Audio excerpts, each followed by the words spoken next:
Hi hello నమస్తే. రామ్ పోతినేని నటించిన double iSmart movie చూసి రావడం జరిగింది. ఈ మూవీ ఎలా ఉందో ఒక్క ముక్కలో తెలుసుకుందాం. పూరి దర్శకత్వంలో రామ్, కావ్య దపాన్ జంటగా తెరకెక్కిన మూవీ డబుల్ ఇస్మార్ట్.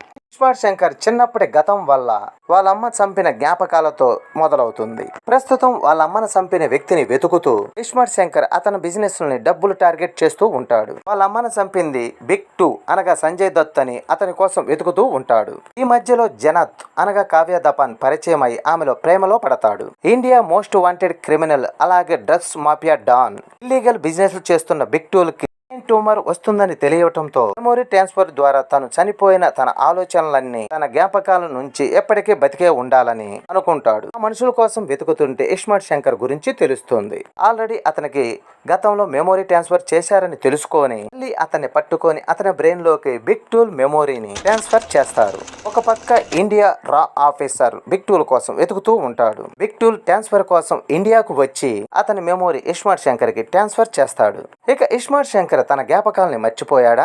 ఇస్మార్ట్ శంకర్ లోకి బిగ్ 2 మెమొరీ మొత్తం ట్రాన్స్ఫర్ అయ్యిందా?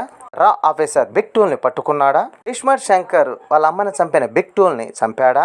మధ్యలో జనత్ ప్రేమ ఏమైంది? ఇవన్నీ తెలుసుకోవాలంటే మూవీ చూడాల్సిందే. ఇక ఎలా ఉందంటే ఇస్మార్ట్ శంకర్ కి సీక్వెల్ గా డబుల్ ఇస్మార్ట్ ని తెరకెక్కించారు. ఇస్మార్ట్ శంకర్ లో ఇస్మార్ట్ ఫ్లాష్ బ్యాక్ చూపించకపోయినా ఇందులో చిన్నతనం చూపించి వాళ్ళ అమ్మని చంపిన వ్యక్తి కోసం పగ తీర్చుకునేందుకు ఎదురు చూస్తుంటాడు. ఇక ఫస్ట్ హాఫ్ అంతా ఇస్మార్ట్ శంకర్ మాస్ ఎలివేషన్స్ అలాగే హీరోయిన్ తో సీన్స్, బిగ్ బుల్ కి చెందిన డబ్బులు దొంగతనాలు ఇవన్నీ చేయడం చూపిస్తాడు. ఇంటర్వెల్ సమయానికి మెమొరీ ట్రాన్స్ఫర్ చేయించి నెక్స్ట్ ఏం జరుగుతుందని ఆసక్తిని నేర్పించాడు. తన మెమొరీ ఇస్మార్ట్ శంకర్ లో ఉండిపోవటం, శంకర్ తప్పించుకోవటం, శంకర్ మాటి మాటికి బిగ్ 2 గా మారటంతో బిగ్ 2 కోసం రా ఏజెంట్ వెతకటం ఇలా సాగుతుంది. ఇస్మార్ట్ శంకర్ లాగే ఈ సినిమా కూడా పూర్తిగా హైదరాబాద్ ఓల్డ్ సిటీ ఫ్లేవర్ లో అదే మాస్ డైలాగ్ డెలివరీతో తీశారు. స్టార్టింగ్ అమ్మ సెంటిమెంట్ కొంచెం బోర్ కొట్టిస్తుంది. ఫస్ట్ హాఫ్ బాగానే సాగినా కానీ సెకండ్ హాఫ్ కు వచ్చాక కొంచెం బోర్ కలిగిస్తుంది. సెకండ్ హాఫ్ లో వచ్చి నటి పవిత్ర అమ్మ సెంటిమెంట్ అయితే మరీ క్రింజీగా అనిపిస్తుంది. బీసీ సెంటర్ లో మాస్ ప్రేక్షకులకి ఈ సినిమా బాగా నచ్చొచ్చు. అలాగే రామ్ పోతినేని ఫ్యాన్స్ కి, పూరి ఫ్యాన్స్ కి ఈ సినిమా బాగా నచ్చుద్ది.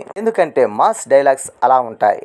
ఇక నటుల performance, energy star Ram Pothineni title కు తగ్గట్లుగానే తమ సినిమాలో తాను ఎనర్జీని చూపిస్తూనే ఉంటాడు. ఇస్మార్ట్ శంకర్ లాగే ఈ సినిమాలో కూడా ఫుల్ ఎనర్జీ లాగా హైదరాబాద్ ఓల్డ్ సిటీ అబ్బాయి లాగా హైదరాబాదీ లాంగ్వేజ్ తో అదరగొట్టాడనే చెప్పాలి. ఇక కావ్య దపాన్ ఓ పక్క అందమైన సీన్ లో కనిపిస్తూనే మరో పక్క యాక్షన్ సీన్ లో అదరగొట్టింది. నెగటివ్ రోల్ లో బిగ్ పుల్ గా సంజయ్ దత్ బాగానే చేశాడు. ఇక ఇస్మార్ట్ శంకర్ తల్లిగా ఝాన్సీ, ఇస్మార్ట్ శంకర్ ఫ్రెండ్ గా గెటప్ సీను, ప్రగతి, షాయజ్ చిండే ఇంకా మిగతా నటీనటులు పర్వాలేదనిపించారు. ఇక సాంకేతిక విభాగానికి వస్తే సినిమాటోగ్రఫీ, విజువల్స్ మాత్రం చాలా రిచ్ గా ఉన్నాయి. మణిశర్మ అదిరిపోయే టూన్, బ్యాక్గ్రౌండ్ మ్యూజిక్ తో పాటు మాస్ సాంగ్స్ ఇచ్చాడనే చెప్పాలి. ఈ మూవీలో యాక్షన్ సీక్వెన్స్ కూడా బాగా డిజైన్ చేశారు. ఇక Puri Jagannadh mark dialogues, direction కనిపిస్తూ ఉంటాయి. ఇక నిర్మాణ విలువలు ఈ సినిమాకి పూరి జగన్నాథ్, శార్మిక్ బాగానే ఖర్చు పెట్టినట్టు తెలుస్తుంది. మొత్తానికి డబుల్ ఇస్మార్ట్ సినిమా ఇస్మార్ట్ శంకర్ కి పర్ఫెక్ట్ సీక్వెల్ గా తెరకెక్కించారు. ఈ మూవీని వీలుంటే 1 టైం చూసేయండి. ఈ వీడియో నచ్చితే లైక్ చేయండి, షేర్ చేయండి, ప్లీజ్ సబ్స్క్రైబ్ చేయండి.